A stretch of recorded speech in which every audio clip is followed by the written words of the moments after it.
कैसे हो आप सब। I hope you all are doing well. So this Renu कुमारी, आपका स्वागत है आपके channel R S education point पर। अगर आप बायोलॉजी को आसान और मज़ेदार तरीके से समझना चाहते हैं तो यह चैनल आपके लिए है। यहाँ आपको JTET, CTET, board exam, general science या 12th क्लास से जुड़ी बेहतरीन वीडियो मिलेगी। हम कॉन्सेप्ट को आसान भाषा और शॉर्ट ट्रिक से समझाते हैं जिससे आपका समझना आसान हो जाएगा। अगर आप बायोलॉजी में एक्सपर्ट बनना चाहते हैं तो अभी चैनल को सब्सक्राइब करें और बेल आइकन को प्रेस कर दें ताकि आपको हर नया वीडियो सबसे पहले मिले।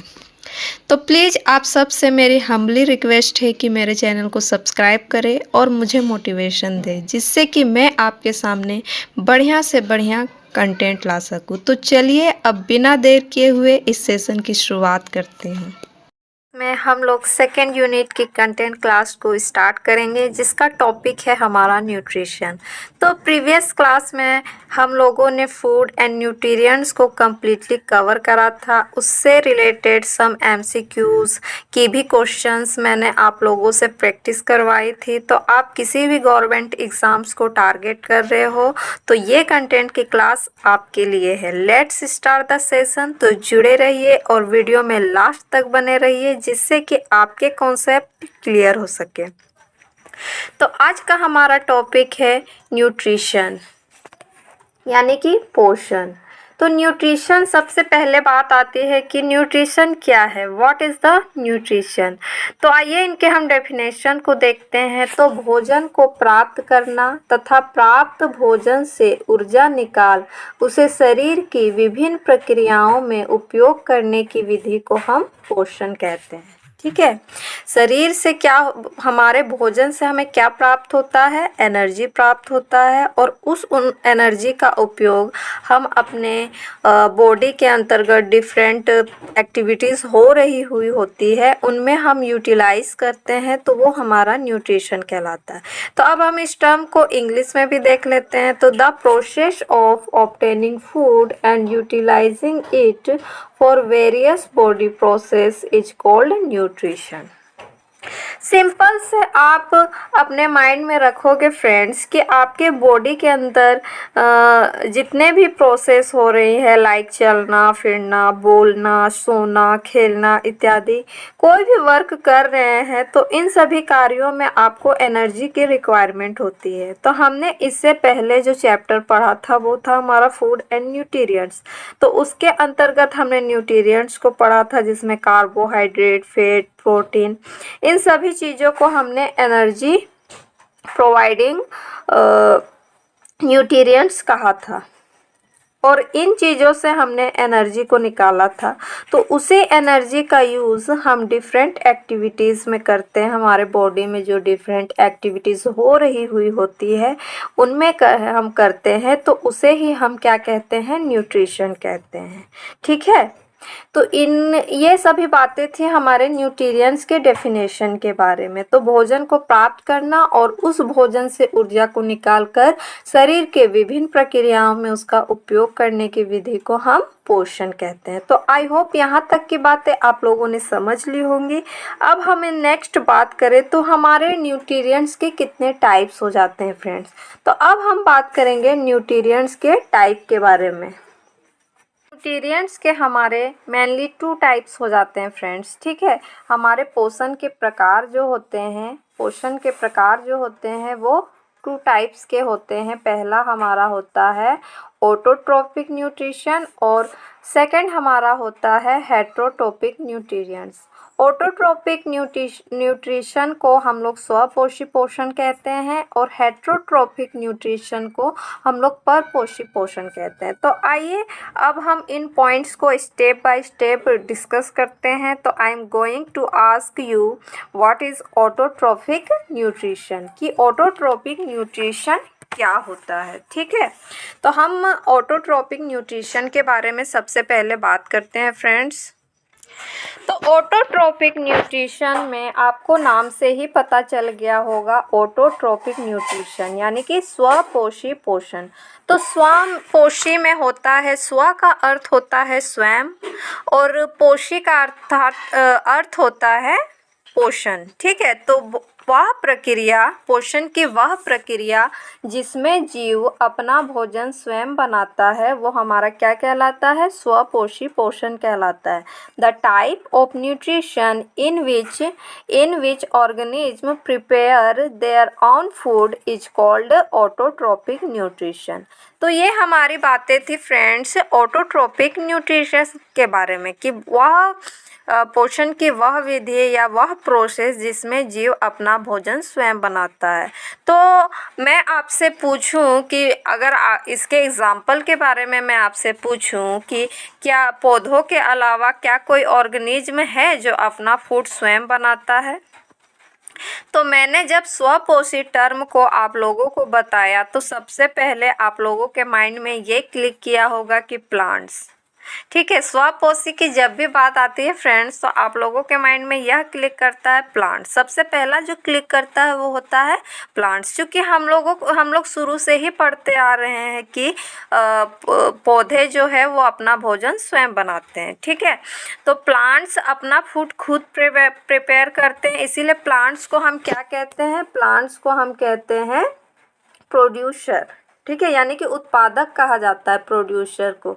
तो प्लांट तो इसका एग्जाम्पल है ही फ्रेंड्स, ठीक है। ऑटोट्रॉपिक न्यूट्रिशन का एग्जाम्पल हमारा प्लांट है ही, लेकिन इसके अलावे भी जो है वो क्या है? The first thing that is going in your mind is plant, कि आप सबसे पहले तो प्लांट के ही बारे में जानोगे या आपके दिमाग में क्लिक करेगा कि प्लांट होता है। लेकिन तो अब मैं नेक्स्ट बात करूं आपसे कि इसका सेकंड एग्जाम्पल आपका क्या हो जाता है? तो कुछ जीवाणु हो जाते हैं, ठीक है। कुछ जीवाणु भी आते हैं जो कि अपना भोजन स्वयं बनाते हैं, like cyanobacteria, green sulphur bacteria, ये कुछ जीवाणु हैं जिनके अंदर हमें ऑटोट्रोपिक न्यूट्रिशन पाया जाता है, ठीक है। तो ये है आपके एग्जाम्पल। यहाँ पे मैंने फिगर भी मेंशन करा है फ्रेंड्स, जिससे कि आपको चीज़ों को समझने में कोई दिक्कत या परेशानी ना हो, ठीक है। तो ये हमारी बातें थी ऑटोट्रोपिक न्यूट्रिशन के बारे में।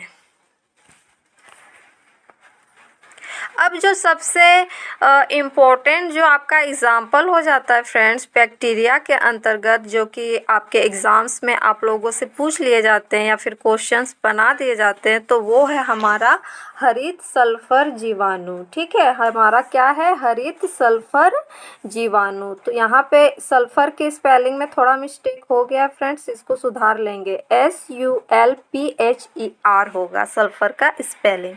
तो इसको इग्नोर करेंगे क्योंकि बड़े बड़े क्लासेस में ऐसी छोटी छोटी मिस्टेक्स होती रहती हैं। आई होप आप लोग समझेंगे। तो ये हमारी बातें थी स्वपोषी पोषण के बारे में, कि इसके अंतर्गत क्या होता है कि पादप अपना भोजन, पादप या कुछ बैक्टीरिया जो होते हैं वो अपना भोजन खुद प्रिपेयर करते हैं। अब बात आती है कि अगर ये अपना भोजन खुद बनाते हैं तो वो कौन सी प्रक्रिया है जिसके द्वारा ये अपना भोजन खुद बनाते हैं? तो वह प्रक्रिया वह प्रोसेस या मेथड जिसके द्वारा पादप अपना भोजन खुद प्रिपेयर करते हैं उसे हम क्या कहते हैं? फोटोसिंथेसिस। ये प्रक्रिया हमारा क्या कहलाता है? फोटोसिंथेसिस। तो आई होप यहाँ तक की बातें आप लोगों ने समझ ली होंगी, ठीक है। तो इसे जो फोटोसिंथेसिस प्रोसेस है फ्रेंड्स, इसे आप सभी भली भांति परिचित होंगे, क्योंकि ये बिल्कुल बेसिक पॉइंट है जिसे आप सभी क्लास 6 से ही पढ़ते आ रहे हो। इसमें कुछ नई बातें मैं ऐड करूँगी जिसे आप सभी अच्छे से समझोगे, ठीक है। तो इसका बेसिक जो हमारा डेफिनेशन होता है ये वो होता है कि वह प्रक्रिया जिसमें हरे पौधे सूर्य के प्रकाश की उपस्थिति में अपना भोजन स्वयं बनाते हैं, प्रकाश संश्लेषण कहलाता है। The process in which green plant and prepare their food in presence of sunlight is called photosynthesis. तो ये हमारी बेसिक डेफिनेशन थी, जो कि थी हमारे प्रकाश संश्लेषण प्रक्रिया के बारे में। तो अब हम इसमें कुछ मैं नई चीज़ें ऐड करना चाहती हूँ फ्रेंड्स। फ्रेंड्स कि अब जो है ना एग्ज़ाम्स में कई बार इनके दूसरे डेफिनेशन के बारे में पूछ लिया जाता है, तो उन पे आप कंफ्यूज नहीं होंगे क्योंकि मैं आपके कॉन्सेप्ट को पूरी तरह से क्लियर कराती हूँ। इससे पहले भी मैंने जो आप लोगों को क्लासेस करवाई थी, प्रीवियस क्लास जो कि हमारा यूनिट था फूड एंड न्यूट्रिएंट्स, उनको जो मैंने कवर कराया था उनको भी मैंने काफ़ी डिटेल में आप लोगों को बताया था। अगर आपने मेरे उन वीडियो को अब तक नहीं देखा है तो आप मेरे चैनल पर जाकर उसकी एक प्लेलिस्ट बनी हुई है, वहाँ जाके चेक करेंगे। वहाँ आपको सारे कॉन्सेप्ट की क्लासेस जो फूड एंड न्यूट्रिएंट्स की थी वो प्रोवाइड कर दी हुई हूँ, तो आप वहाँ जाकर चेक कर लेंगे। तो इसका जो सेकंड जो नई चीज़ें, जो नई डेफिनेशन आजकल पूछे जाते हैं फ्रेंड्स, वो है कि अकार्बनिक पदार्थों को कार्बनिक पदार्थों में बदलने की प्रक्रिया को प्रकाश संश्लेषण कहते हैं। The process of converting inorganic substances into organic substances is called photosynthesis. अब आप लोगों के दिमाग में ये सवाल आ रहा होगा कि कार्बनिक और अकार्बनिक पदार्थ क्या होते हैं। तो कार्बनिक पदार्थ वे होते हैं फ्रेंड्स जिसमें कार्बन और हाइड्रोजन साथ साथ में पाए जाते हैं, तो उसे हम क्या कहते हैं, कार्बनिक पदार्थ कहते हैं, ऑर्गेनिक मटेरियल कहते हैं। तो आई होप यहाँ तक की बातें आप लोगों ने समझ ली होगी। तो अब मैं बात करती हूँ आप लोगों से प्रकाश संश्लेषण के केमिकल रिएक्शन के बारे में, ठीक है। तो प्रकाश संश्लेषण की रासायनिक प्रतिक्रिया को निम्नलिखित समीकरण यानी कि इक्वेशन द्वारा दर्शाया जा सकता है। तो हमें सबसे पहले पता होता है फ्रेंड्स कि हमें जो प्रकाश संश्लेषण यानी कि फोटोसिंथेसिस प्रोसेस है उसके लिए कौन कौन से रॉ मटेरियल्स की रिक्वायरमेंट होती है, ठीक है। Raw material used in photosynthesis process is carbon dioxide और जल, ठीक है, H2O। तो ये हमारे लिए एक कच्चे पदार्थ यानी कि रॉ मटेरियल होता है फोटोसिंथेसिस प्रोसेस के लिए, ठीक है। अब बात आती है कि प्रकाश संश्लेषण की प्रक्रिया में उपयोग किए जाने वाले उत्प्रेरक यानी कि catalyst used in photosynthesis process. तो कैटलिस्ट किसे कहते हैं, उत्प्रेरक किसे कहते हैं, जो किसी भी रिएक्शन को कराने में हेल्प करता है फ्रेंड्स, उसे हम क्या कहते हैं, उसे हम कैटलिस्ट कहते हैं। तो यहाँ पे हमारा जो यहाँ पे इसको सही कर लेंगे फ्रेंड्स, यहाँ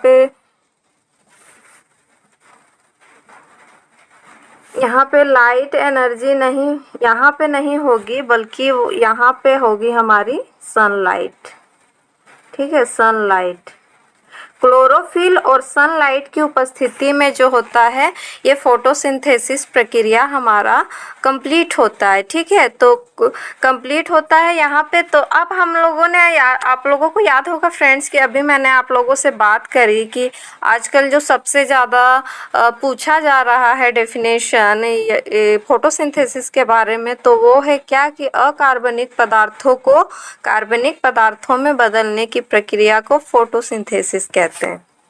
तो यहाँ पर जो हमारा कार्बन डाइऑक्साइड है, तो यहाँ पे कार्बन डाइऑक्साइड हमारा क्या है, तो ये हमारा इनऑर्गेनिक सब्सटेंस है। H2O हमारा यहाँ पे इनऑर्गेनिक सब्सटेंस है, क्योंकि कार्बनिक पदार्थ यानी कि ऑर्गेनिक मटेरियल वे होते हैं जिनमें कार्बन और हाइड्रोजन दोनों पाए जाते हैं। इसमें कार्बन तो है बट हाइड्रोजन नहीं है, और H2O में हाइड्रोजन तो है बट कार्बन नहीं है, इसीलिए ये हमारे ऑर्गेनिक मटेरियल हो जाते हैं। और सनलाइट और क्लोरोफिल की उपस्थिति में ये हमें क्या देते हैं, भोजन के रूप में पौधे को क्या मिलता है, तो ग्लूकोज मिलता है। तो ये हमारा क्या है फ्रेंड्स, ये ऑर्गेनिक सब्सटेंस है। क्यों, क्योंकि इसमें कार्बन और हाइड्रोजन दोनों साथ साथ में पाए जा रहे हैं, और 6 ऑक्सीजन जो है O2 जो है वो हमारे इन्वायरमेंट में मुक्त होती है। और हमें पता है कि हम ह्यूमन बीइंग जो रेस्पिरेशन की प्रक्रिया होती है, ब्रीदिंग जो हम लोग करते हैं, तो उसमें हम क्या करते हैं कि ऑक्सीजन का इंटेक करते हैं और कार्बन डाइऑक्साइड को बाहर निकालते हैं। तो ये हमारे लिए फोटोसिंथेसिस जो प्रक्रिया है ये मनुष्यों के लिए भी काफ़ी इम्पोर्टेंट है, क्योंकि मनुष्य जो है वो अपना भोजन स्वयं नहीं बनाते। हम लोग या तो प्लांट प्रोडक्ट या फिर एनिमल प्रोडक्ट पर निर्भर होते हैं फ्रेंड्स। तो आई होप यहाँ तक की बातें आप लोगों ने समझ ली होगी और फोटोसिंथेसिस टर्म को भी समझ लिया होगा। अब इसके बारे में मैं इसके बारे में कुछ डिटेल बता देती हूँ फ्रेंड्स कि फोटोसिंथेसिस प्रक्रिया में हमारे कौन कौन से टर्म्स भाग लेते हैं। तो यहाँ पर हम एक्सप्लेनेशन कर देते हैं कि फोटोसिंथेसिस प्रक्रिया जो हमारी प्रोसेस जो होती है उनमें कौन कौन से टर्म्स जो है वो भाग लेते हैं। तो पहला था हमारा जो हमारा रॉ मटेरियल था फ्रेंड्स, वो क्या था? Carbon dioxide.